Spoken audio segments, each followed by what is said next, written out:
Vergaberecht neu denken ist das Versprechen und die Mission von Martin Schiefer. Im Schiefer Talk zeigt er uns, wie vielseitig, spannend und relevant seine Welt ist. Heute zum Thema Regionalvergabe.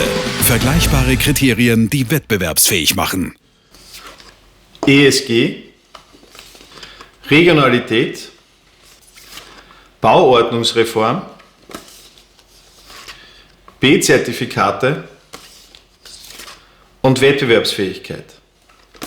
ESG, das sind die drei Begriffe Environment, Social and Governance, die Unternehmer und Investorinnen derzeit massiv beschäftigen. Es geht dabei nicht nur darum, die eigenen Unternehmen zu analysieren, sondern tatsächlich Impact zu schaffen. Von den Umweltauswirkungen einer Organisation bis hin zu den Produktionsbedingungen entlang der gesamten Lieferkette, der Einhaltung von Sozialkriterien an gewissen Produktionsstätten, das alles ist von diesen Kriterien umfasst. Doch was ist denn jetzt die Benchmark? Wonach wird denn beurteilt, wie man ESG tatsächlich umsetzen soll?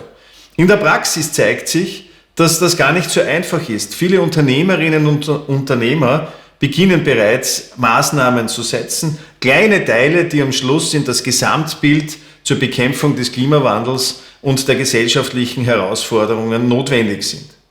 Betrachtet man die Bauordnungsreform, die derzeit ansteht und die darin wahrscheinlich geforderten Nachweise oder auch das Sozial- und Gesundheitswesen, das allein derzeit mit rund 40 Richtlinien unterschiedliche Anforderungen an die Sozialunternehmen stellt, dann wird einem schnell klar, dass mit den unterschiedlichen Zertifikaten hier nichts zu gewinnen ist. Wir brauchen eine Standardisierung und wir brauchen vor allem Benchmarks in Form von B-Zertifikaten. Die regionale Wirtschaft, die kleinen und mittleren Unternehmen, die schon in der Pandemie gezeigt haben, dass sie das Rückgrat unserer Gesellschaft sind, die sind es auch, die im Rahmen der Klimabekämpfung sehr, sehr aktiv schon Maßnahmen setzen.